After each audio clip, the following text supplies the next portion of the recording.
Ever wondered why Deuteronomy 22 verses 5 emphasizes on the clothing of men and women? What's the deeper meaning behind it?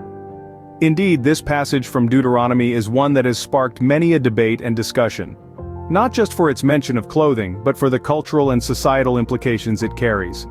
It reads, "A woman must not wear men's clothing, nor a man wear women's clothing, for the Lord your God detests anyone who does this." At first glance, it may seem like a straightforward commandment about attire, but as with many passages in the Bible, the true essence lies beneath the surface. So, what was the context of Deuteronomy 22 verses 5? What was considered women's clothing at the time, and men's clothing? How does this verse resonate with us today? These are the questions we'll be exploring in our journey through this enigmatic verse. Deuteronomy 22 verses 5 is a verse from the Old Testament that essentially states, "A woman must not wear men's clothing, nor a man wear women's clothing, for the Lord your God detests anyone who does this." At first glance, this seems like a straightforward rule about dress codes, but there's more to it than meets the eye. This verse is deeply rooted in the cultural and historical context of the era it was written in. Back then, societies were heavily patriarchal, and gender roles were strictly defined. Clothing was a significant marker of these roles, and crossing these boundaries was seen as disrupting societal order. It's also important to remember that in those times, religious law and societal norms were closely intertwined. So when we read Deuteronomy 22 verses 5, we're not just looking at a command about clothing, but a reflection of the broader societal norms of that era. The verse, thus, is not just about clothing but a broader societal norm of that era. Now you might be wondering what was considered women's clothing in the Bible. Well, let's traverse through the ancient scrolls together. In the biblical era, women's attire was typically modest and functional, often comprised of a loose, full-length robe known as a tunic.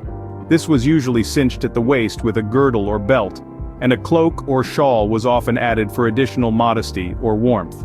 Take Exodus 39 verses 27 to 29, for instance. It describes the linen tunics, girdles, and bonnets for Aaron and his sons. These were women's garments designed with a focus on modesty and function. Furthermore, the scripture in Proverbs 31 verses 22 speaks of the virtuous woman who makes herself coverings of tapestry and wears silk and purple. This suggests the use of vibrant colors and textures in women's clothing, perhaps indicating wealth or status. Women's clothing, hence, was distinct and symbolic of their role and status in society. And what about men's clothing in the Bible? How is it different? Well, let's delve into it. Men in biblical times typically wore a tunic, an ankle-length garment with short sleeves, often tied at the waist with a belt or girdle. This is evident in passages like Revelation 1:13, where John describes Jesus wearing a long robe with a golden sash around his waist. Additionally, men wore a mantle or cloak over their tunics, especially during cold weather. This outer garment is mentioned in 1 Kings 19:13, where Elijah wraps his face in his mantle. Head coverings were also common, serving as protection against the harsh desert sun. In Exodus 28:40, Aaron and his sons are instructed to wear turbans as part of their priestly garments. So, men's clothing, similar to women's, was a reflection of their societal position and responsibilities. These garments were functional, modest, and respectful, highlighting the values of the time. So, we've taken a journey through Deuteronomy 22 verses 5, understanding its meaning and context. We've uncovered that this verse, often seen as controversial, is steeped in the culture and norms of a time long past. We've delved into what constituted women's and men's clothing during biblical times, finding that the distinctions were often less clear than we might assume today.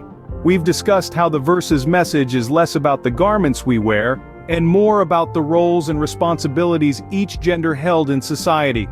It's important to remember that the Bible is a product of its era, and its words need to be interpreted with that lens. So, rather than taking a literal interpretation of Deuteronomy 22 verses 5, we encourage you to see it as a window into a historical period and its societal norms.